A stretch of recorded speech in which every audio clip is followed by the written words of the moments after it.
കേരള സർവകലാശാലയിലെ ഭാരതാംബ ചിത്ര വിവാദത്തിൽ ഇടത് സിൻഡിക്കേറ്റ് അംഗങ്ങളും താൽക്കാലിക വിസി സിസ തോമസും തമ്മിലുള്ള പോര് മുറുകുന്നു. ഇന്നലെ ചേർന്ന സിൻഡിക്കേറ്റ് യോഗം സസ്പെൻഷൻ പിൻവലിച്ചതിന് പിന്നാലെ രജിസ്ട്രാർ ചുമതലയേറ്റതിൽ സിസി തോമസിന് അതൃപ്തിയുണ്ട്.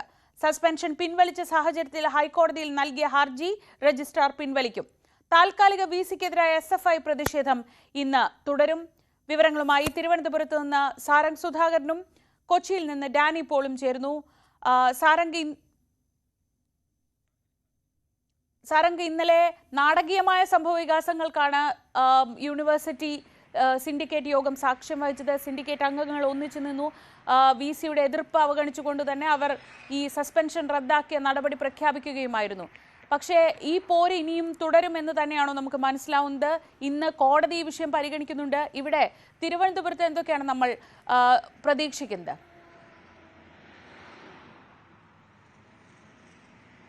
തീർച്ചയായും ഇന്നലെ നടന്ന സിൻഡിക്കേറ്റ് യോഗത്തിൽ നാടകീയമായ സംഭവങ്ങളായിരുന്നു നടന്നത്. അതായത് VCയുടെ അധ്യക്ഷതയിൽ ചേർന്ന യോഗത്തിൽ ഈ ഒരു അജണ്ടയിൽ ഇല്ലാത്തൊരു കാര്യം പരിഗണിക്കണമെന്ന് ഇടത് സിൻഡിക്കേറ്റ് അംഗങ്ങൾ മുന്നോട്ട് വരികയും അത് പരിഗണിക്കാൻ കഴിയില്ല എന്ന് വന്നതോടുകൂടി ഇത്തരത്തിൽ ഈ യോഗം പിരിച്ചുവിട്ടു എന്ന് പറഞ്ഞ് VCയും മറ്റ് BJP അംഗങ്ങളും പുറത്തേക്ക് വരികയും ചെയ്യുകയായിരുന്നു. പിന്നീട് പ്രത്യേക ചട്ടം ഉപയോഗിച്ചുകൊണ്ട് ഒരു സീനിയർ അംഗത്തിനെ അധ്യക്ഷയാക്കി അതിനുശേഷം ഈ ഒരു സസ്പെൻഷൻ പിൻവലിക്കുകയും അദ്ദേഹത്തിന് ഈ ഒരു ജോലിയിൽ തുടരാമെന്ന രീതിയിലേക്ക് തീരുമാനമെത്തുകയും ചെയ്യുകയായിരുന്നു. അത്തരത്തിൽ VCയും താൽക്കാലിക VCയും ഇടത് സിൻഡിക്കേറ്റ് അംഗങ്ങളും രണ്ട് ചേരി തിരിഞ്ഞുകൊണ്ട് രണ്ട് തീരുമാനത്തിൽ ഉറച്ചു നിൽക്കുന്ന ഒരു സംഭവ വികാസമായിരുന്നു ഇന്നലെ നമ്മൾ കണ്ടത്. അതിൽ എത്രത്തോളം നിയമസാധുത ഏത് പക്ഷത്തിനാണെന്ന് എന്നത് കോടതിയുടെ പരിഗണനയ്ക്ക് ശേഷം മാത്രമേ നമുക്ക് മനസ്സിലാക്കാൻ കഴിയുകയുള്ളൂ. കൃത്യമായി ഇടത് സിൻഡിക്കേറ്റ് അംഗങ്ങൾ സ്റ്റാറ്റ്യൂട്ടറി ആക്ട് 6 പ്രകാരം ഇത്തരത്തിലൊരു ഈ VC താൽക്കാലിക VCയുടെ അസാന്നിധ്യത്തിൽ മറ്റൊരു സീനിയർ അംഗത്തിന്റെ അധ്യക്ഷതയിൽ ചേർന്ന യോഗത്തിന് നിയമസാധ്യത ഉണ്ട് എന്ന് തന്നെയാണ് അവർ ഉന്നയിക്കുന്നത്. മാത്രമല്ല സിൻഡിക്കേറ്റ് യോഗം വിളിക്കാതെ എടുത്തൊരു തീരുമാനമാണ്. മാത്രമല്ല ഈ ഒരു സസ്പെൻഷൻ നടപടി നേരിടുന്ന ഉദ്യോഗസ്ഥന്റെ ഭാഗം കേൾക്കാനും VC തയ്യാറായിട്ടില്ല. അങ്ങനെ വളരെ കൃത്യമായ കാര്യങ്ങൾ മുന്നോട്ട് വെച്ചുകൊണ്ടാണ് ഈ ഒരു സസ്പെൻഷൻ നടപടി അവർ പിൻവലിച്ചു, സിൻഡിക്കേറ്റ് യോഗത്തിൽ പിൻവലിക്കുന്നു എന്നൊരു തീരുമാനത്തിലേക്ക് എത്തിയത്. പക്ഷേ VCയുടെ ഭാഗം തികച്ചും വ്യത്യസ്തമായിരുന്നു. താൻ പിരിച്ചുവിട്ട യോഗത്തിലെടുത്ത കാര്യങ്ങൾക്ക് സാധ്യതയില്ല. അത്തരത്തിലുള്ള ഒരു പാർട്ടി മീറ്റിംഗ് പോലെയുള്ള ഒരു കാര്യങ്ങളാണ് സിൻഡിക്കേറ്റ് യോഗത്തിൽ തുടരുന്നത് എന്ന് പറഞ്ഞായിരുന്നു VC അവിടെ നിന്നും ഇറങ്ങിപ്പോന്നത്. ഒപ്പം തന്നെ BJP അംഗങ്ങളും ഇത്തരത്തിൽ ആ യോഗത്തിൽ നിന്ന് പിന്നീട് വിട്ടുനിന്നു. ഇത്തരത്തിൽ രണ്ട് ചേരി തിരിഞ്ഞിട്ടുള്ള പക്ഷത്തിലേക്ക് ഈ കാര്യം ഭാരതാംബ വിഷയം മുന്നോട്ട് പോവുകയാണെന്ന് നമുക്ക് മനസ്സിലാക്കാൻ കഴിയുന്നത്. ഇതിന് കോടതിയുടെ പരിഗണനയിലേക്ക് വരികയാണെങ്കിൽ മാത്രമാണ് ഇതിന് എത്രത്തോളം നിയമസാധ്യത, ഏത് പക്ഷത്തിന്റെ ഭാഗത്താണ് കൂടുതൽ നിയമസാധ്യത, ഈ ഒരു സസ്പെൻഷൻ നിലനിൽക്കുമോ, അദ്ദേഹത്തിന് ജോലിയിൽ തുടരാൻ കഴിയുമോ എന്ന ചോദ്യത്തിനൊക്കെ ഉത്തരം ലഭിക്കാൻ കഴിയുള്ളൂ. കൂടുതൽ വിവരങ്ങൾ കോടതിയുടെ തീരുമാനത്തിനനുസരിച്ചായിരിക്കും മുന്നോട്ട് പോവുക. ശ്രീജ, ശരി, പ്രതിഷേധം ഇന്നും തുടരുമെന്ന് തന്നെയാണ് നമ്മൾ പ്രതീക്ഷിക്കുന്നത്. ഡാനി പോൾ കൂടി ചേരുന്നുണ്ട് കൊച്ചിയിൽ നിന്ന്. Danny, good morning. ഇന്ന് ഏവരും ഉറ്റുനോക്കുന്നത് ഹൈക്കോടതിയിലേക്കാണ്.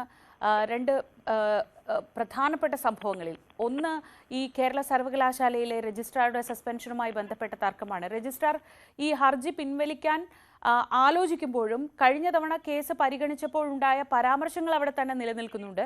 രജിസ്ട്രാറുടെ ഭാഗത്ത് വീഴ്ചയുണ്ടായി, അല്ലെങ്കിൽ ഭാരതാംബയുടെ ചിത്രത്തിന് എന്താണ് ദേശവിരുദ്ധത എന്നൊക്കെയുള്ള രീതിയിലുള്ള ചോദ്യങ്ങളൊക്കെ അവിടെ നിൽക്കുന്നുണ്ട്. അപ്പോൾ സ്വാഭാവികമായും അത് പിൻവലിക്കാൻ കോടതി അങ്ങനെ അനുവദിക്കുമോ എന്നതാണ് പ്രധാനപ്പെട്ട ചോദ്യം. മറ്റൊന്ന്, അവിടെ നിന്നുണ്ടാവുന്ന തീരുമാനത്തിനനുസരിച്ചായിരിക്കും ഇപ്പോൾ നടക്കുന്ന ഈ തർക്കത്തിനൊരു അവസാനം. എന്താണ് നമ്മൾ കോടതിയിൽ പ്രതീക്ഷിക്കുന്നത്? കോടതി കേസ് പരിഗണിക്കുമ്പോൾ എടുക്കുന്ന ഓരോ നടപടികളും നേരത്തെ സൂചിപ്പിച്ചതുപോലെ ഓരോ പരാമർശം പോലും അതീവ ഗുരുതരമായ പ്രത്യാഘാതങ്ങൾ ഉണ്ടാക്കും. അതിനനുസരിച്ച് മാത്രമേ ആനുപാതികമായ തീരുമാനങ്ങൾക്ക് പ്രസക്തിയുള്ളൂ, സാധുതയുള്ളൂ. നേരത്തെ തന്നെയും ഇതിൽ ഇപ്പോൾ രജിസ്ട്രാർ ഡോക്ടർ KS അനിൽകുമാർ ഹർജി പിൻവലിക്കാനുള്ള ഒരു സാഹചര്യം എന്ന് പറയുന്നത് സസ്പെൻഷൻ നടപടി സിൻഡിക്കേറ്റ് റദ്ദാക്കിയ ഒരു പശ്ചാത്തലത്തിലാണ് ഈ തീരുമാനം വരുന്നത്. ജസ്റ്റിസ് N നഗരേഷിന്റെ ബെഞ്ചാണ് ഹർജി പരിഗണിക്കുന്നത്. ഈ ഹർജി പരിഗണിക്കുമ്പോൾ താൻ ഇത് പിൻവലിക്കുന്ന കാര്യം കോടതിയെ അറിയിക്കുകയും ചെയ്യും. അതിൽ കോടതി എന്ത് നിലപാടെടുക്കുമെന്ന് തന്നെയാണ് ഇന്ന് അറിയേണ്ടത്. അതോടൊപ്പം തന്നെ VC കോടതിക്ക് ഇത് സംബന്ധമായ കാര്യങ്ങൾ വിശദീകരണം നൽകുമെന്നാണ് പ്രതീക്ഷിക്കുന്നത്. സെനറ്റ് ഹാളിന് പുറത്തുണ്ടായ ക്രമസമാധാന പ്രശ്നത്തേക്കുള്ള വിശദാംശങ്ങളും കോടതിക്ക് അറിയേണ്ടതുണ്ട്. പോലീസായിരിക്കും ഇക്കാര്യം കോടതിയെ അറിയിക്കുക. നേരത്തെ ചൂണ്ടിക്കാണിച്ചിരുന്നത് സസ്പെൻഷൻ നടപടി സ്വീകരിക്കാൻ സർവകലാശാല VCക്ക് അധികാരമില്ലെന്ന് ചൂണ്ടിക്കാണിച്ചായിരുന്നു അനിൽകുമാർ ഹർജി സമർപ്പിച്ചിരുന്നത്. നടപടിയെടുക്കാൻ സർവകലാശാല സിൻഡിക്കേറ്റിനാണ് അധികാരം.